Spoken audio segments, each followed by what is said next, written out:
piece of me? Do I feel lucky? Well, do you, punk? Good morning, Vietnam! I love the smell of napalm in the morning. You're gonna need a bigger boat. I feel the need for speed. I wish I knew how to quit you. Love means never having to say you're sorry. You do. You'll shoot your eye out, kid. What's up, film fans? Welcome to a new episode. Welcome to episode 245. Welcome to Passion of the Christ, and welcome to the Cine-Men movie podcast. I'm your host, Juan, and I'm joined by the cast. Zach? Hey, what's up, guys? Craig? Yo. Monday. Does it feel like a Monday to you guys? Yeah. Every day feels like a Monday now. Every day feels like a Monday. How's the weekend? Even though we just talked last Monday, it feels like it's been an eternity. I don't know why. I was going to say it felt quick with all the rain and weather. Just felt like every night you were having to do something that took your mind off everything. And then I can't swim, so all that rain kind of freaked me out. at least you can float. Yep. We all float down here. Yep. Going in today's episode, no. But Zach, what about you? What a weekend was it for you? Good weekend, bad weekend? It was all right. Gonna be honest, kind of just having some knee troubles right before the surgery. I'm just like, God damn it! All right, here we go. Just trying to get through just trying to live, as they say. So Zach's body is breaking down. You're gonna end up going into this thing like Steve Rogers and coming out like Captain America. You getting a whole new knee? No, not a whole new knee, just Turbo Man or something like that. Yeah. Yep. Not exactly, but something like that. Jamie. Speaking of Jamie, we're joined by Edward. Jamie, oh my God. Much better. There you go. It was never trust Bill Gates and Microsoft. I'll tell you that right now. Edward's got some 2K in the background. I'm on the Fox now. Firefox, that works. You got a little creature behind you there, Ed. Yes, I do. I'm sorry. We thought you 6-year-old, And then she just left her kids there. I got a creature behind me too, Ed. Look, I got an ET. I thought that was Cole. Got a little ET behind me. Oh my gosh. He said he thought it was Cole. But let's get into it. May is almost finished. We have 2 more episodes left. We're talking Sicario next week, and then All Quiet on the Western Front in 2 weeks. Yeah. Last week, if you guys want to check out last week's episode, we talked all about Guardians of the Galaxy Volume 3. You can listen to it now wherever you listen to podcasts, or you can check it out and watch it on this YouTube channel, Imisawa Productions, every single Monday at 5:30. May not be all 4 of us, but you can watch at least one of us talk about something, even if it's about, what he's done in his home life in the past week. Yeah. There you go.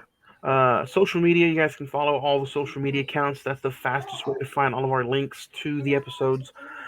Facebook.com/The Cine-Men Movie Podcast. The Instagram / The Cine-Men Movie Podcast. Twitter @Cine405, and then the email is CINEMEN921 @gmail.com. No, I was texting Ed.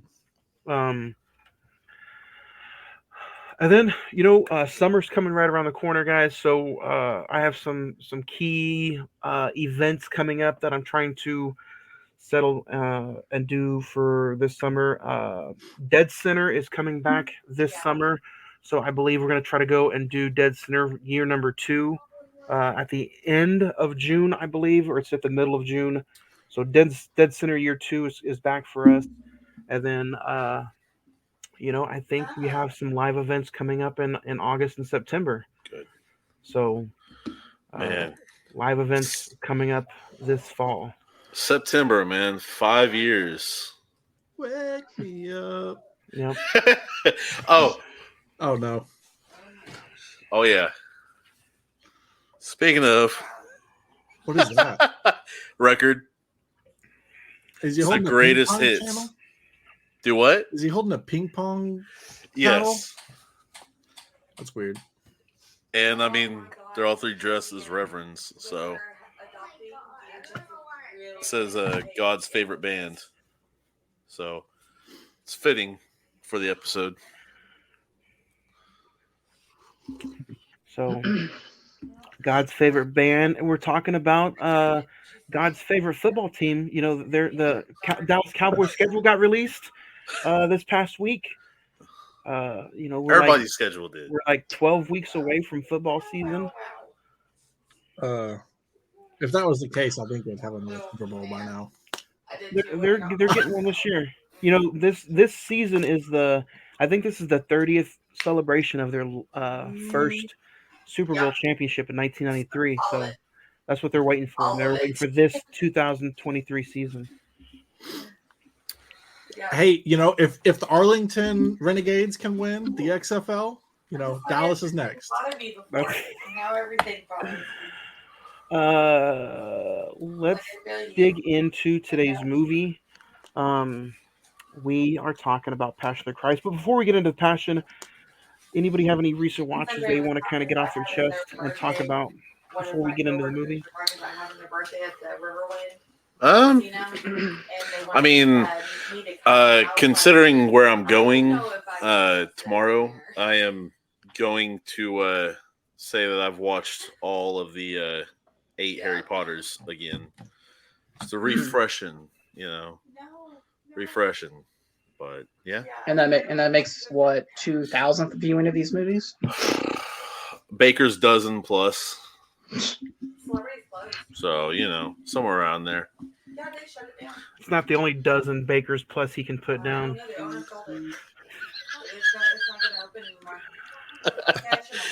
Oh my god. Zach, what about you? You check anything out? No, it was kind of a light week. I finally finished after what seems like hell and ever Home Improvement. So, and Zach, tell everybody why you're watching Home Improvement. The reason I'm watching Home Improvement, or I finished watching Home Improvement, is actually I'm going to see Tim Allen live at the Civic Center on Friday. So downtown Oklahoma City. Exactly. What does he do live? Is it a comedy? He drinks on stage and does drugs. Yeah. This is a Tim Allen sobriety hour. No, he does stand-up comedy. He did that before he did like Toy Story and even Home Improvement. So okay. And Craig's like, okay, it was not a waste of money. So okay, good. No, I didn't know. Like same thing with the dad from Full House. I didn't know he was a stand-up comedian. Yeah.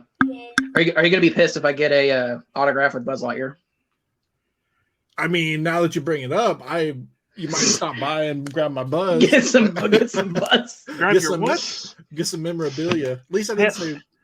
At least it's not Tom Hanks, and you didn't say, "Hey, you can come grab my Woody." Yeah, that's true.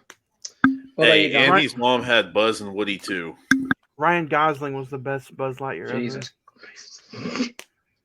Ryan Gosling. Man. Or Ryan Reynolds. Or Chris Evans. I was like, man. For us to talk about talking about a Christian. For us to be talking about a Christian movie, man, we're on a roll today. Come on, guys! I could have said something. I checked out some new movies. I recommend all of them. Go check them out. Man Called Otto, Infinity Pool was completely insane. Don't watch it with any kids around. Inspection, and the latest A24 movie, and then The Passion of the Christ. A Man Called Otto. I didn't find this out until I just bought the movie, but it's on Netflix. Yep. Yeah, it's on Netflix. For a second, I thought you were going to say Inspector Gadget. No. Craig, what about you? You check anything out besides the XFL championship this weekend? I watched like a little bit of that. Keeping up with the NBA playoff? Here and there. Like Zach, it's been a light week for me. Aside from Zelda coming out on Friday, I've put in like, I don't know, it's been 3 days since it came out. I think I put in 4 days worth. Zelda? Yeah, Legend of Zelda. Fantastic game. So just been doing that. Family, Mother's Day. And I'm sure I snuck in a movie or two here or there, but I can't really remember them. Must not have been good, right? I think that's what it was. Before we go on, I just want to ask who's going to go see Fast 10 this weekend. I didn't know it was coming out. Yeah, unfortunately. I think Zach's on the same page. I didn't know it was this weekend. Edward already has his tickets to tell the people next to him about the real car situation. Now they've made it a trilogy, and like, what the hell is going on with that franchise? Lightning McQueen would beat any of them in a race. Somebody also, in just a few days, is celebrating a birthday. Zach? Oh, not me. Edward takes his Whoppers, double meat, double cheese, extra onion, extra mayo, and I can tell you where to put those Burger King gift cards at.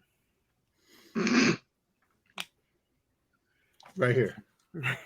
Nah. You can send them to... You'll have to send them to Universal this time, because I ain't going to be anywhere near Oklahoma. Universal? When do you come back from Universal Studios? Saturday at midnight. What? Saturday at midnight. Who goes to Universal Studios anymore, bro? Harry Potter World. Did you see that they're going to build one in Texas? First off, yeah, I did hear about that, actually. Okay. Hey, since you're going, I did recently see a video of this. Since you're going, I need a video of you using one of those interactive wands where you're like, pop, pop, pop. Don't even fret. I got 2 of them, bro. I'm gonna do them. I don't need interactive. I got the Harry Potter one, and I got the a personal one. So I got you. I'll send you like 5 or 6 videos. Edward, I know you're an OU fan, but this question has been bothering me ever since I saw that it was on the menu. Do you like the Texas Whopper? I actually had it a couple weeks ago. Yeah. So he just had it. A couple weeks ago. So yeah, it's not too shabby. Take off the tomatoes and onions, and I'm good. Look, I like a lot of stuff from Texas as long as it's not burnt orange. All right. I'll agree. And maroon, and they call themselves the 12th man and do stuff like this.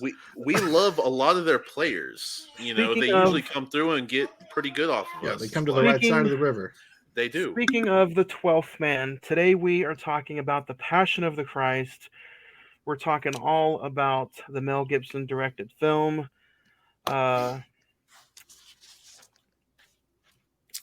IMDb has it at 7.2, Rotten Tomatoes at 49%, the Metascore is at 47%, while Edward and the Google users like it at 93%. With a release date of February 25th, 2004, it had a $30 million budget, and it grossed a little over $600 million at the box office.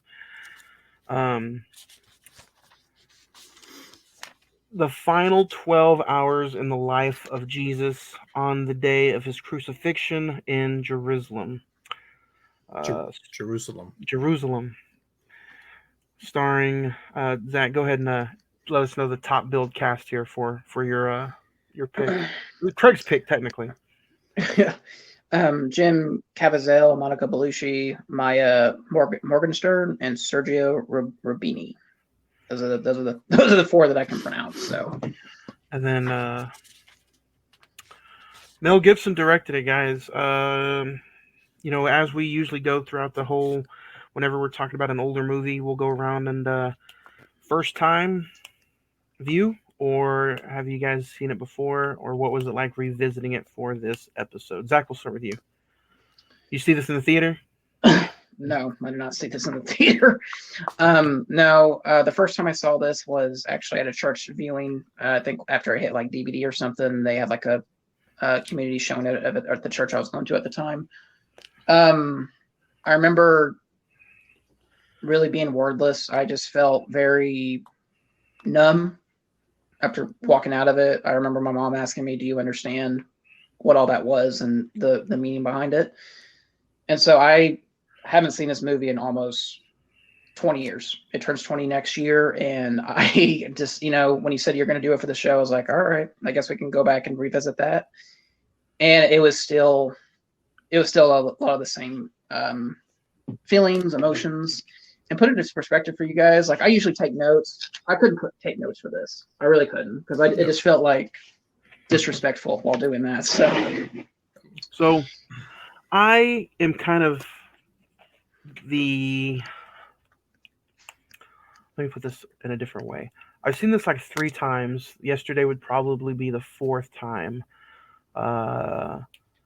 I was nervous the first time watching it because I felt like I was watching something I wasn't supposed to. But when watching it yesterday, I threw all feelings, religion, and beliefs aside and just watched it as a film. And I know that's probably the opposite of what some of you guys are going to say or what most people say, but I really try to just watch this as a movie fan. And I was not, I'm going to say the opposite of Russell Crowe in Gladiator. I was not entertained as just a movie fan, but I did have a lot of questions, and some of you guys got those questions yesterday in the group chat, and I didn't take notes there, as we should probably say. I just wrote down questions, so that's probably what this is going to be for me. Yeah. So I'll chime in, kind of piggybacking off of what you're saying. It's hard for a Christian movie, religious movie, especially one dealing with something as serious as this, to be entertainment. So with that in mind, I went in kind of seeking it as informational, and also, because Almost like watching a movie for school, then, right? kind of. I mean, yeah, you're wanting to learn. You're wanting to just indulge in what it is. It's not, there's hardly any movies about religion, the Bible, that go on to be super successful. And I don't mean to say this in the wrong way, but people are looking for entertainment, whereas this is It's almost more of a niche kind of crowd, for that matter. it should be hitting more, but it's not. It's hitting a select few, and that's just where it is. Well, you kind of hit the nail on the coffin when you said people go into these movies looking to be entertained, and there hasn't been that many religious successful movies. And I mean, you hit it right on the spot. A lot of the religious movies are B-rated movies that get straight to direct to DVD movies, to whereas this one, made over 600 million, and it's this one is probably the most famous but yet also infamous religious movie out there. So, Yeah. and Zach, I kind of talked to you about this on the phone the other day. It's tough for Hollywood. I'll say it politely. It's tough for Hollywood to put out a movie like this. This Icon Productions deals probably strictly with Mel Gibson. I mean, Apocalypto, Braveheart, What Women Want, Get the Gringo, We Were Soldiers. So they probably felt like he had the green light to do something like this, and it would generate revenue. Whereas I don't think Hollywood wants to touch a movie like this. I'll put it that way. Oh, I would just say, I was going to bring this up later in the chat, in the conversation, but I don't think this movie could have been made today in today's world. There's no way. So I know we're jumping the gun like a whole hour into the conversation, but if you don't think it could be made today, what do you think the sequel is going to be about? Do you think the sequel is going to be just as brutal? It has to be if you're trying to be accurate. From my understanding, the sequel comes out the next sequel, July. Yeah.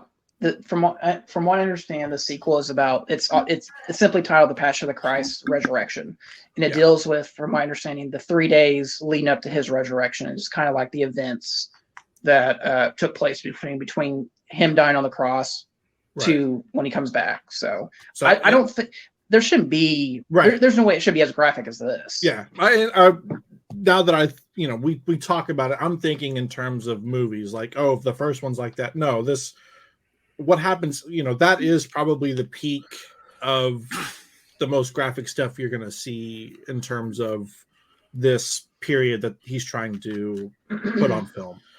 Well, it's kind of depicting one of the most horrible, horrid, and honestly one of the worst ways to actually die.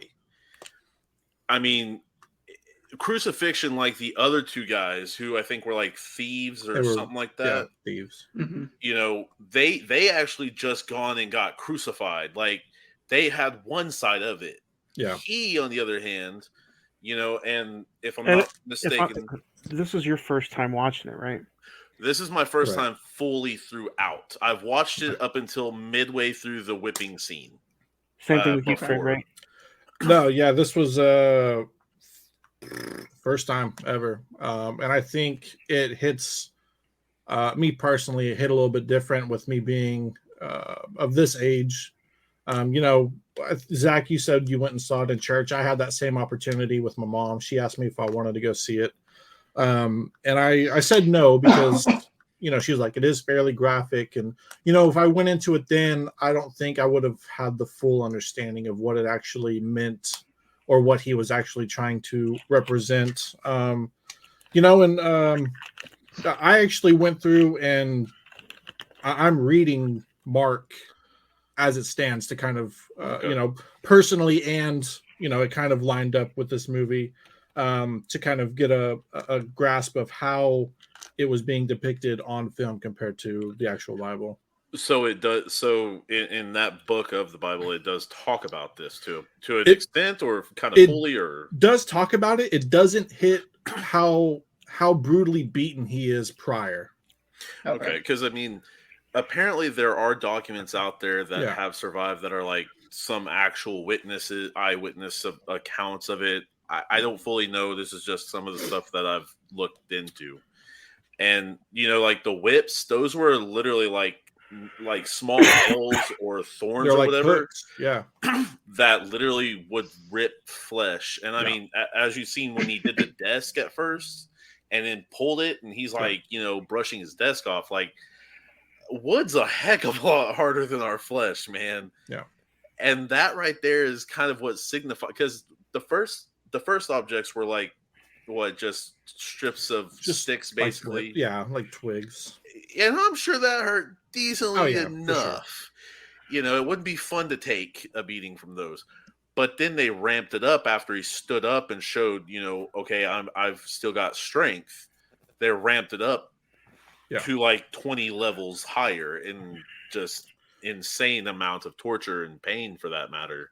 Yeah. To where even the, if I'm not mistaken, Roman guard was like, you were told to punish, not kill. And you know, even some of them were divided in that period of time. You know, they, you know, and leading up to this, he was preaching to a lot of these people. A lot of these people believed him and the messages that he was presenting, and that he actually was the Son of God. And then all of a sudden, they just turned on him. You know, it's peer pressure. Today's just like today's society. You're following the trend. You're following what everybody else is doing. And, you know, in that moment, you don't want to speak out because you don't want to be put in that position with him as well, because you don't know if they're going to do that if you say you associate with them. Well, that's why, you know, both Marys, and then the man that was with him, I don't remember his name. Was that Luke or something, or Percy? I think that was Paul. I think that was Paul that was with them. So, you know, even those three, they just silently were watching and, you know, kind of grieving about it a little bit, but silently watching and trying to reach out spiritually, you know. But I also think that they had an understanding of what was happening. They knew that he kind of understood this was a not just like a judgment, but kind of a task put forth through him. And I mean, he even said that a few times throughout the crucifixion, the whipping, and all that stuff. That, you know, they don't understand what they do. Father, forgive them. They don't understand.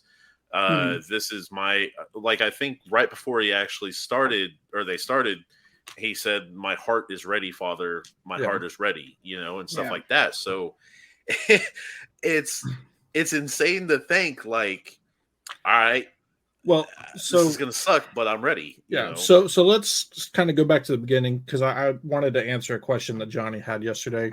Yeah.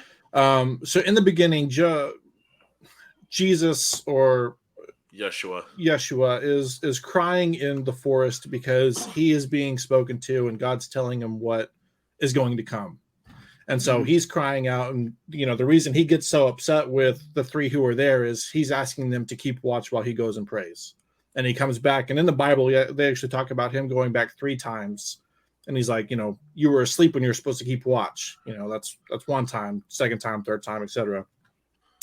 And so God's telling him, like, this is the plan. You have to do this. And he's crying out, and he's like, why me?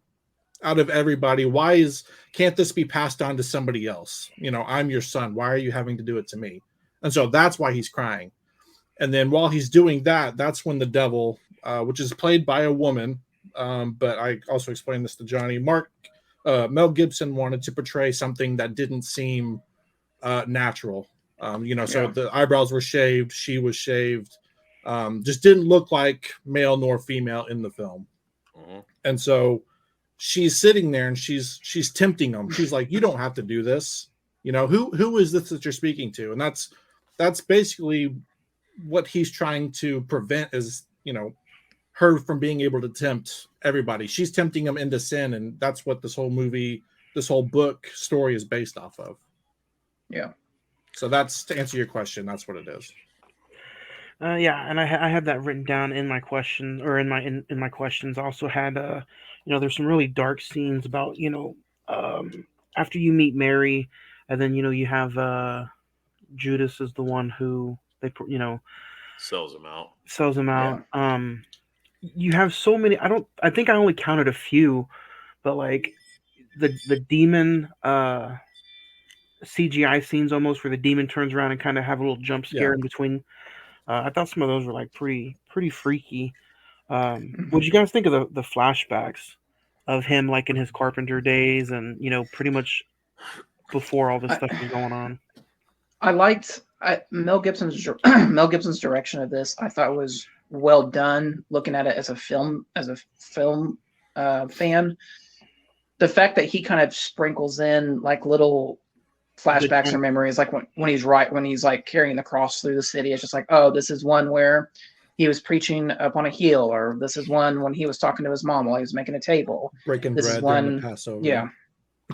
So I thought it was a good choice to say, this is horrible. I mean, what obviously what you're saying is horrendous and awful, and but there were moments in his life that really that were significant to him, or as you read in the Bible, that was very important going forward.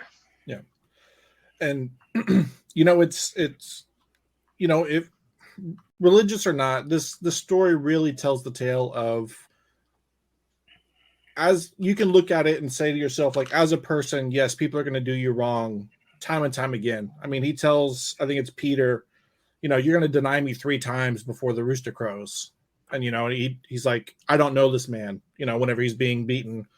And he says that you're associated with him because you look, I think it's Galilean. And, he's like, I don't know this man. Says it once. And he looks at him, and you can just see in his eyes, like, he knows what he's doing because Jesus told him he was going to do it, and the fact that you're able to go through all that. And when it finally happens, he hears that rooster crow and he's like, you know what? He told me this was going to happen. You just see that fear in his eyes. I think that was really, Mel Gibson hit the nail on the head when he did that scene, because it just speaks on so many levels that people are going to, you can be friends with somebody one day and they're going to deceive you. And they're going to lie and say they're not associated with you when times get tough. And you can take that to any part of your day. And, it was tough to watch when it happened during all that stuff. But, man, I didn't know that this movie was nominated for 3 Oscars. Achievement in Makeup, Best Music Written in a Motion Picture Original Score, and then Best Achievement in Cinematography. You said it was Oscars? It was nominated for 3. Do you think this movie should have won any? Zach, I'll start with you. I mean, I would at least given it at least makeup and maybe even original score, because that score, it's hauntingly frightening and beautiful at the same time, especially at different points of the film when he's getting beat, when he I just remember like a very like goosebump scene is like when he finally gets nailed to the cross and the cross gets like lifted up into the air. And it's just like, you know, the score in that is just so hard hitting, and it just makes you feel like, man, I'm a terrible person, you know. And the makeup, I mean, the fact that Jim Caviezel, I mean, he literally looks like he has been obviously beat to hell, and just the makeup of that is like very well done. You think Mel Gibson should have got a nomination? I'm really surprised that he didn't. I think this movie was obviously so controversial at the time. Like I remember, I think that's why it didn't win anything. But are we surprised though with what Hollywood is? I'm not surprised. I am surprised, but I'm not surprised. I'm surprised that he didn't get nominated just because of how it takes a lot as a director to actually not only to have the courage to tell the story, right, but to actually do it in a way that makes people just feel not uncomfortable. It makes them cry. It makes them just feel emotions that you would never. Not a lot of movies that I've seen in my lifetime can do that. No, this movie breaks you down at its peaks. It breaks you exactly. down. I'm not surprised just because of Mel Gibson's history and, you know, just because the Academy wants to stay away from like controversial films like this. Yeah. I do wish that he spent a little bit more time on some of the events leading up to it. Like you get some of the flashbacks of, you know, the betrayals and the Passover and stuff like that. I wish he actually would have started a little earlier with, you know, like when he does the Last Supper and stuff like that. Well, I was fixing to say the Passover scene where they're breaking bread and drinking the wine. Is that the Last Supper? Or is that just like a slight version of it? I do think that is, if I'm not mistaken, I do think that is. So let me ask you guys this, just because obviously this movie is famous for the graphic nature of what Mel Gibson depicted in this movie. I'm going to go ahead and give my answer. I feel like this movie, it does need to be graphic, but it doesn't, if that makes sense. It's kind of like a 50-50. I was going to ask you almost the same thing. Finish your statement, and then I'll ask my question. No, I mean, that's kind of the question is like, do you think this movie need to be as graphic as it is? I do, because of just like the nature of the situation. And like you said, Craig, the beating's not told in the Bible, is it? It's kind of spoken that he will be punished, but it doesn't go into detail like he's chained and beaten front and back, which when they flip him over, you know, you're like, okay, he's done. And then they flip him over and start on the belly side. It's so you asked if this needed to be this graphic. I'm only going to say yes because I think they really wanted to, you know, word of mouth, especially back in the day where the internet was not as popular as it is now. I think word of mouth needed to be big for this movie to sell tickets, and I really do think that it did need to be graphic. You know, almost like Saving Private Ryan, you know, another war movie, but no, this one's different. It's graphic. You know, the first 10 minutes of Normandy, it's different. And I think that's what they were going for with Passion of the Christ. I was going to ask you guys, you know, at 54 minutes, he starts getting it, you know, he starts getting beaten really bad. Do you think that the scene was too long? You know, you're looking at about 9-10 minutes of him just getting tortured. Do you think it really needed to be 10 minutes long?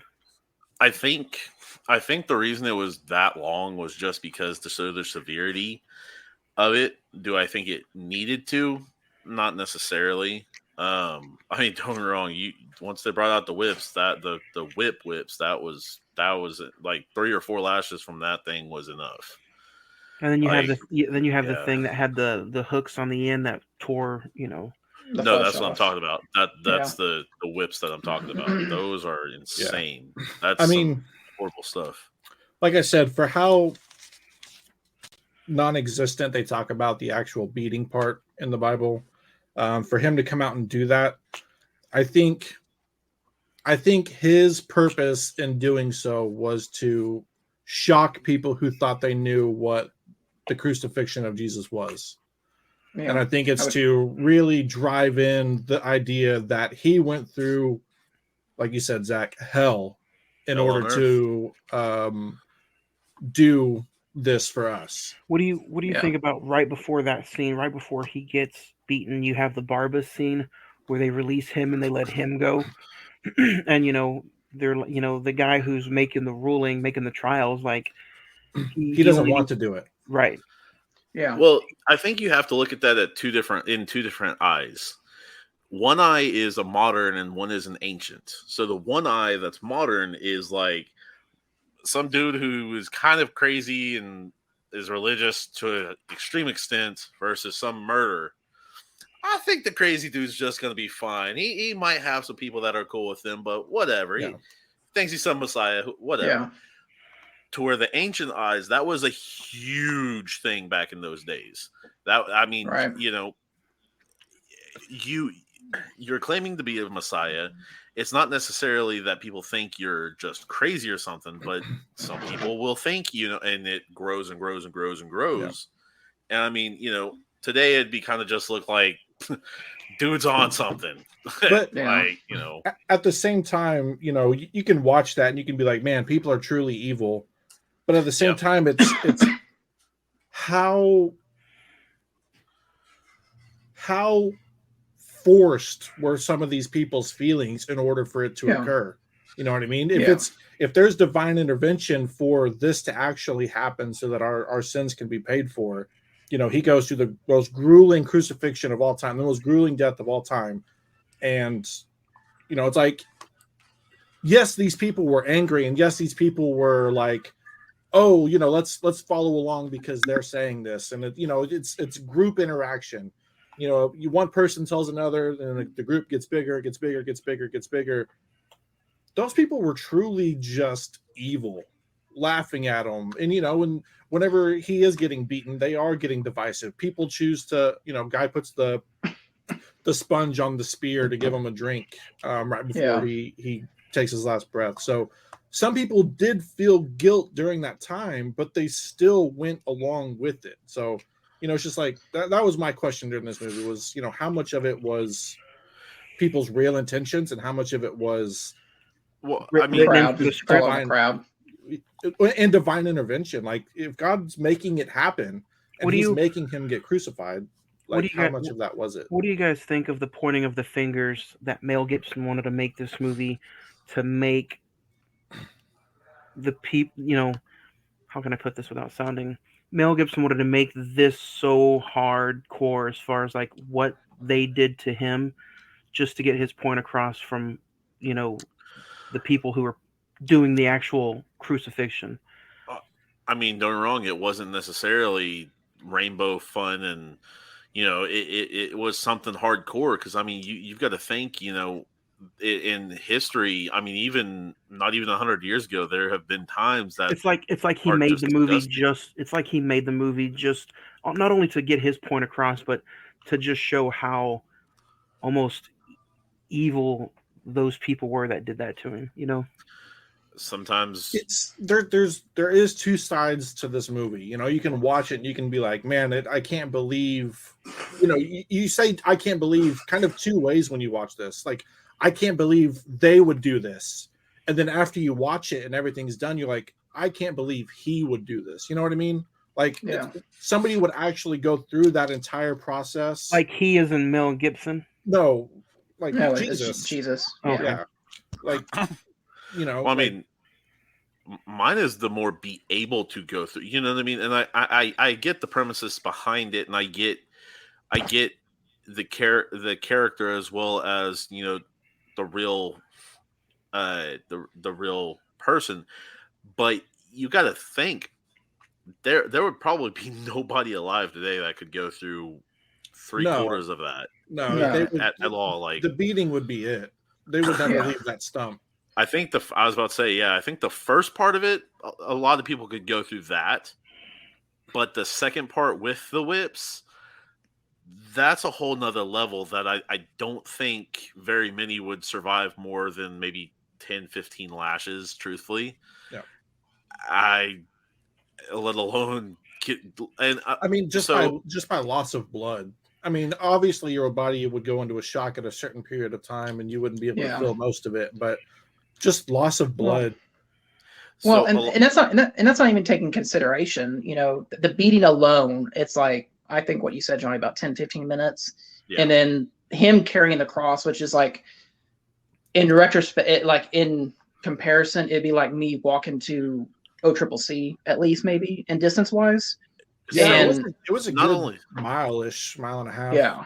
Well, not only that, but that cross, people have supposedly it was made of pine, but on top of that, people have measured, and all of that, and created it, and apparently it weighed around 165 to 175 pounds. Well, what do you think of this? Mel Gibson actually made Jim experience and have him carry a 150-pound cross, dropped it on his shoulder, and Jim actually separated his shoulder while filming the movie.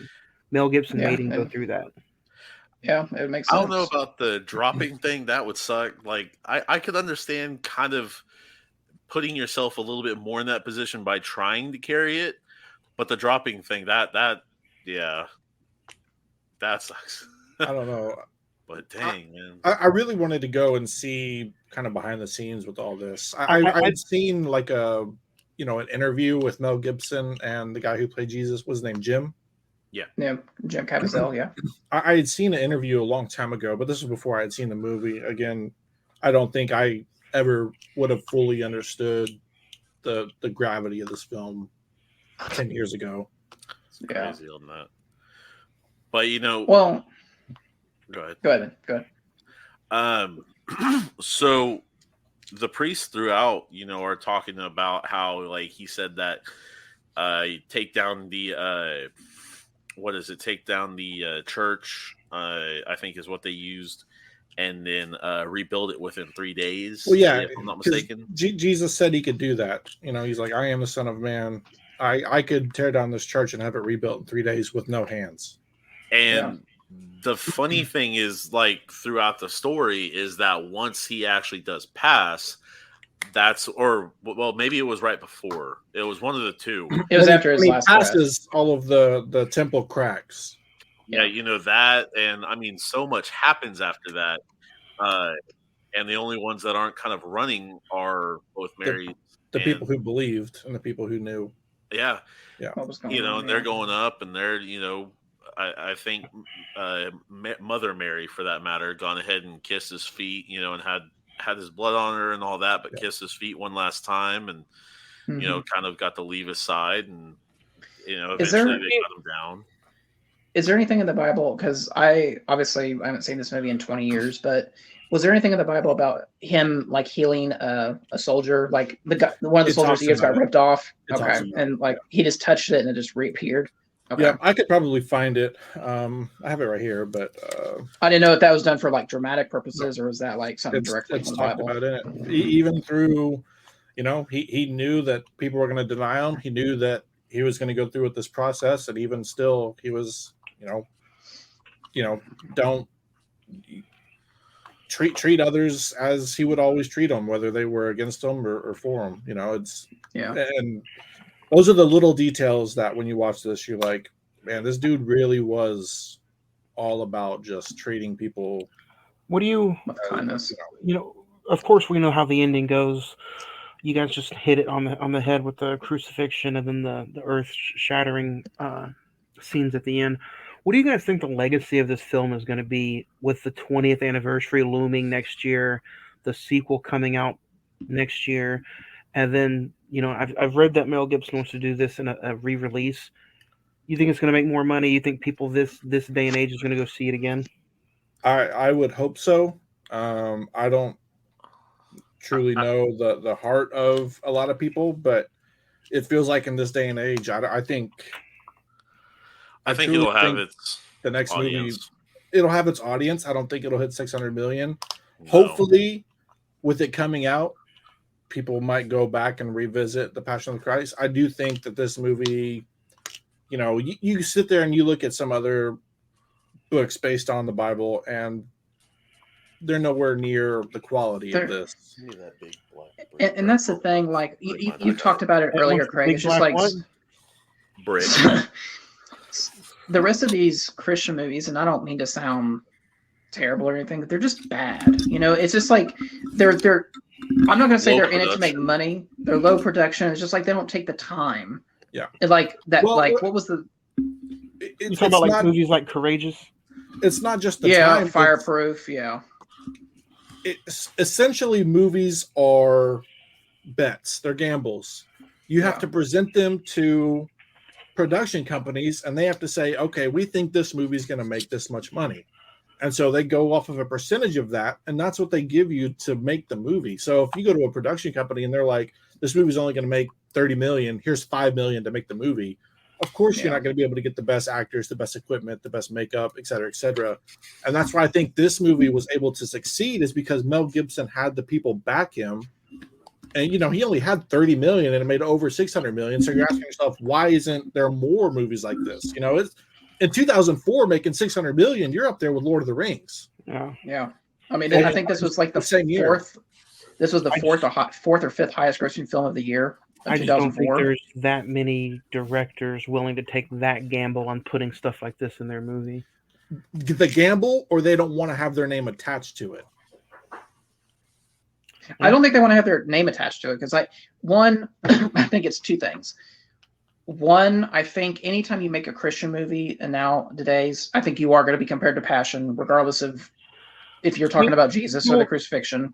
Even though that, I mean, you say Christian movies, I don't think Mel Gibson planned on. Yeah, that's what I'm saying. Religious. Yeah. Well, what I'm saying is, I don't think Mel Gibson planned on. I think he just wanted to make a drama about the last days of Jesus' life. I don't think he planned on this being a titled Christian movie. Well, I would think you would have to going into it because it's like it's directly from a Bible. It's directly stemming from what is religion. I mean, it's like the other movies. I just put like Christian movies in Google, and like Miracles from Heaven, Heaven is Real, War Room, The Shack, Father Stew technically is in there, Courageous, Son of God, Fireproof. It's just, you know, these movies, they don't.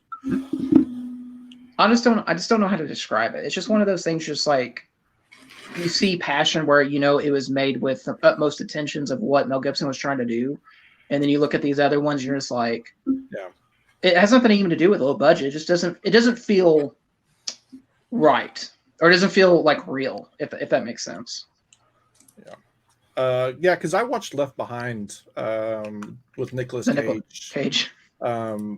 I think the day after I watched Passion of the Christ, I was kind of going off and getting as much as that as I could.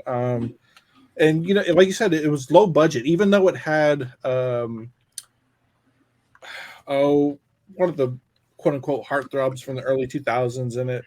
I mean, it had people in it that were actors, but like you said, it's just not. Oh, Chad Michael Murray was in that? Chad Michael Murray, yeah. Yeah. You know, I can't explain why it is like it is, you know, but. All right. Like I said, I mean, obviously we'll see what Resurrection does. I mean, I agree with you guys. I don't think it'll bring in as much money as Passion. But you know, I could be wrong. Other movies have made double. We're skipping favorite scene today, guys. We're going straight into star rating. Zach, we'll start with you. I'm going to skip star rating. You want to know? This is not a favorite scene. I think you wanted the most powerful scene, and I commend Mel Gibson for doing it, is actually showing the life of Jesus going out, and his eye actually dilates, just him taking his last breath. I thought that was very emotional, very well done, and very. It felt like, yeah, the journey is complete. Well, and then also you have him kind of. I think at the very end, he's standing in the tomb. Yeah, about to walk out. I think the shroud to go down. Honestly, I think you want to talk about most powerful scene. It's seeing the holes in his hand, knowing that he actually did resurrect, and it actually was Jesus Christ that came back in 3 days. I think that's the most powerful scene. Yeah, because I kind of just pay attention to that scene, just curious about what Mel Gibson might do for the next one. Yeah. It shows it almost like freeze frames on his hand as he walks up, sees the hole, and the movie ends. So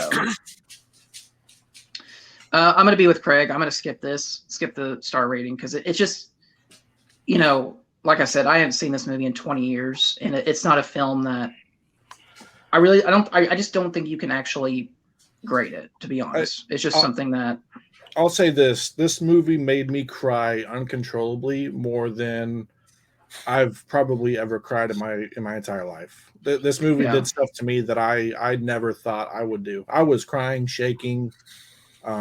It was honestly for me in that moment that I watched this movie, it was extremely just.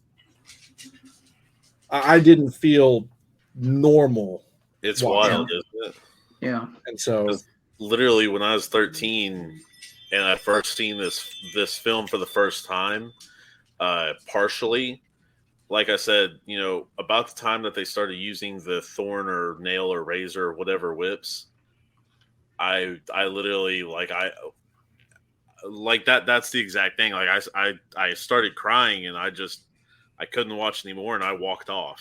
I walked into my room and I don't know, I cried for at least 10-15 minutes, but it I was mean, like it was just something I couldn't take. And I mean, I'm well, not. and I, I sat there and I there were points where I was like I think I'm gonna skip this scene because I'm starting to get uncomfortable. But then I I had thought to to break it myself up. like I can't skip this because if he really went through this, so if he can go through this, I can at least Just watch understand a what he film went through. a Yeah, depiction.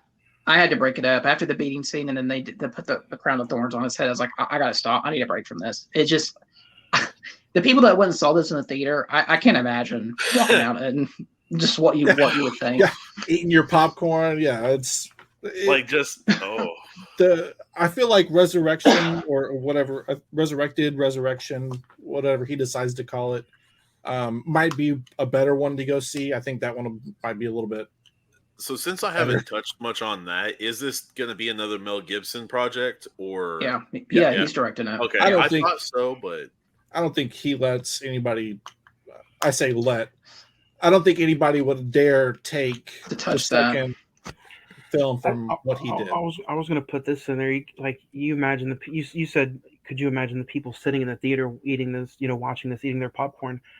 Could you imagine the people on the set filming this, watching this, Yeah, saying cut, saying action, and then sitting there watch? I mean, I'm I'm gonna Yeah, difficult. say like how numb do you think they might have been towards the end of filming that? You know what I mean? Like you're seeing mm, somebody acting, getting brutally beaten day in, day out, maybe for 3-4 days, depending on how long it took.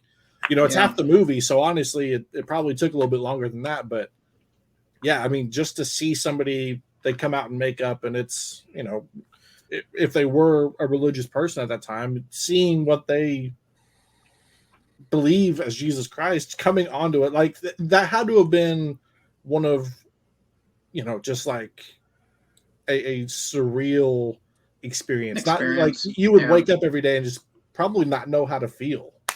I will yeah, say this just, and I'm not saying that as jest or anything, but I gotta say they gave Jim some really luscious hair for being back. Like the hair was really really nice. That like, and I'm not trying to be a funny person or whatever, but like for that time, you wouldn't expect He had some hair to look locks.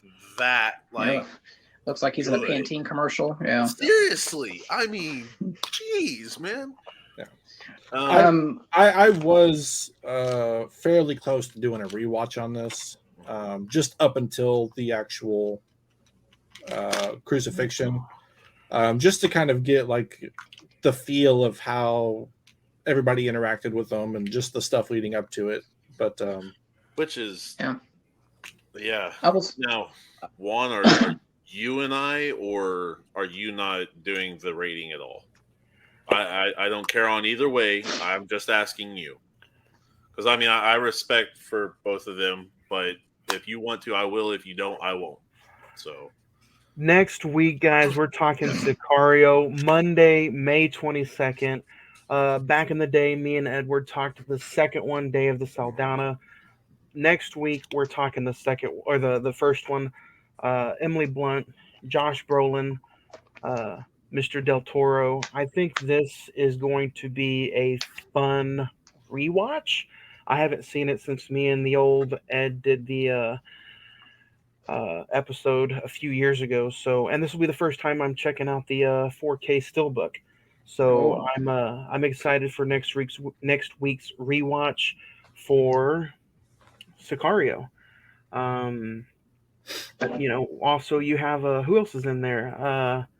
John Daniel Bernthal's in Kaluuya. there. Daniel Kaluuya is Yeah, in there. Daniel Kaluuya. Yep. So I think this should be a fun rewatch, and then we end the month of May with uh, All Quiet on the Western Front, a 2022 remake. No Fast 10? No Fast 10. I think we're going to skip out on Fast X and all the CGI characters that might be in there. So news did break that Dwayne Johnson has a cameo at the end of the movie. So I think they let that slip. Of course, I can't keep anything a secret, so. No. But guys, next week we'll talk.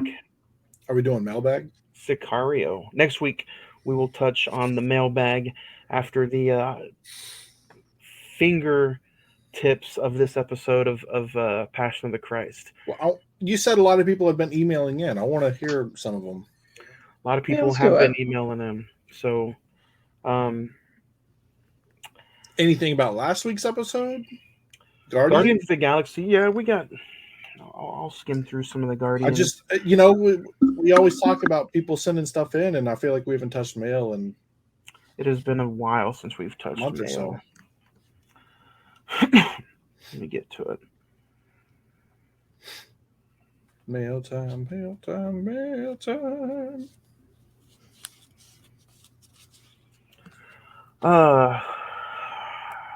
Phasma 616.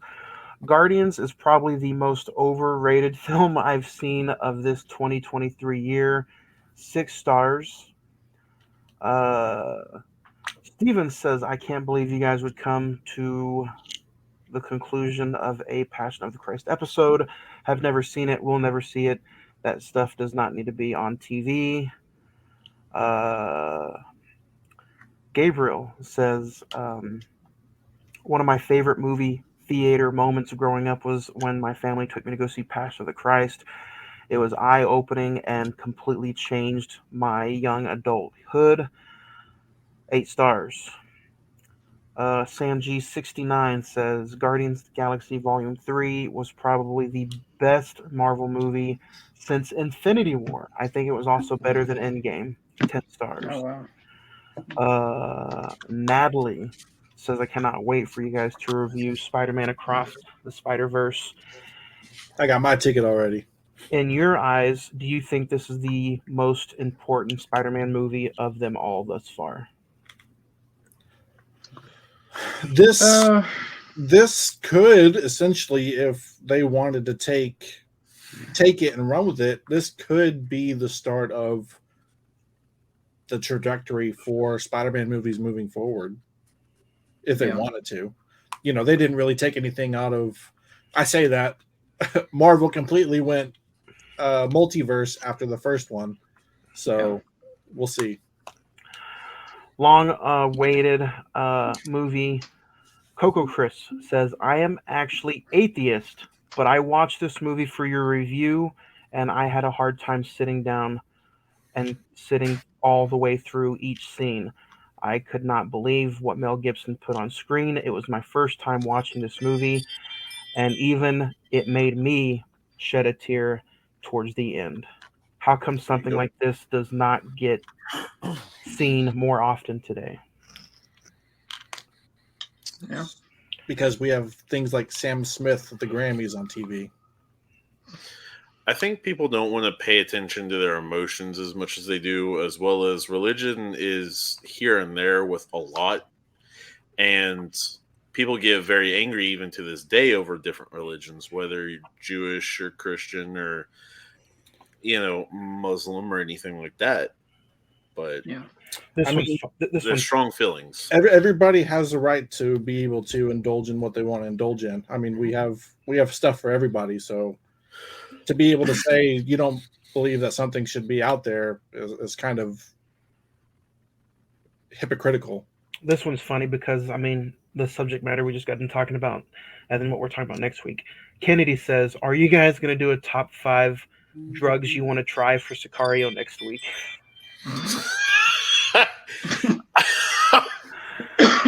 No top 5. No top 5 next week.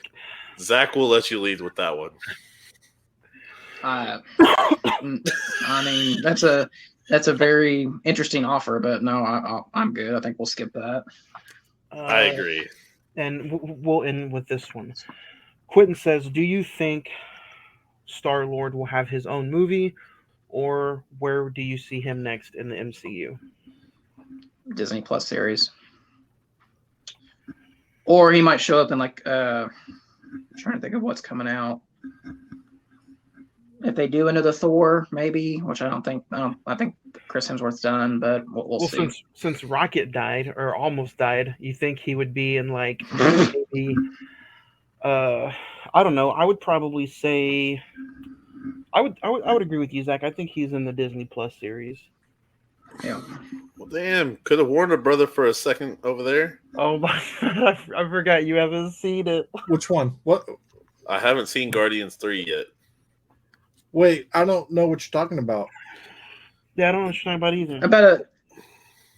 Yeah. Once it basically Rocket almost died or did. No, he's talking about the Christmas special. I see the smile. Yeah. It's Monday, bro. I just love Smiling. Smiling's my favorite. Smiling's my favorite too. I'll believe you more on that, but yeah. Other than that, guys, at least you didn't spoil the real spoiler twist of the movie. What, Drax dying? No, I'm just kidding. Speaking of spoiler, that's the spoiler for next week. Is we're talking Sicario from 2015. Guys, any thoughts on Sicario next week, Zach? Yeah, excited to rewatch it. I haven't seen it in a while. So, Ed, have you seen Sicario, or have you just seen the second one? Man, I'm gonna honestly say I don't remember if I watched Sicario the original or not before that, so I'm just gonna say I've not watched it and go from there. Zach, is this going to be anywhere? No, it is not. Is this going to be a Craig situation where you're going to get like halfway through? It's like, oh yeah, I did see this already. I believe. What movie was that I said that? Potentially. I can't remember which. It was like a terrible. I think it was like a terrible movie we watched. I don't remember what it was though. Part of me maybe it was Juice. Did you do that on Juice? Part of me thinks you did. No, it wasn't Juice. Damn. Look at Craig. Craig has never seen Juice. Does he look like a man that has seen Juice? He was on that episode. He was on that episode. I'm a 75%. I'll be on next week's episode. After what I said last week, I feel better. I feel like I'll kind of go on a week by week basis. So I'll look into it and I'll let you know. Next week, Sicario, Craig, Ed, Zach. Until then, everybody, thank you for joining this conversation, and we will see you next Monday, May 22nd, for Sicario. Ed, enjoy your birthday. Enjoy that vacation. Easy. Thanks.